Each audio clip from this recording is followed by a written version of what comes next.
തിരുവനന്തപുരം കഴക്കൂട്ടത്ത് ഫ്ളാറ്റിൽ 14-കാരൻ വീണ് മരിച്ച നിലയിൽ കണ്ടു.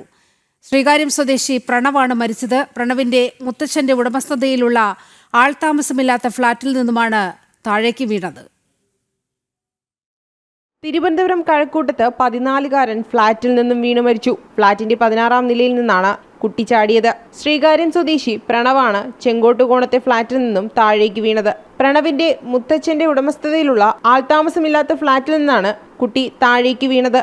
കഴക്കൂട്ടം സ്വകാര്യ സ്കൂളിലെ 9ാം ക്ലാസ് വിദ്യാർത്ഥിയായ പ്രണവ് വൈകിട്ട് സ്കൂൾ വിട്ടതിന് ശേഷം വീട്ടിൽ പോകാതെയാണ് ഫ്ളാറ്റിലെത്തിയത്. പിന്നാലെ കെയർടേക്കറുടെ പക്കൽ നിന്നും 16ാമത്തെ നിലയിലുള്ള ഫ്ളാറ്റിന്റെ താക്കോൽ വാങ്ങി മുൻപിലെ വാതിൽ പൂട്ടി താഴേക്ക് ചാടുകയായിരുന്നു. ആത്മഹത്യയെന്നാണ് പ്രാഥമിക നിഗമനം. ഫ്ളാറ്റിന്റെ ഉടമസ്ഥനായ മുത്തച്ഛൻ വിദേശത്താണ്. പോത്തൻകോട് പോലീസ് കേസെടുത്ത് അന്വേഷണം ആരംഭിച്ചിട്ടുണ്ട്.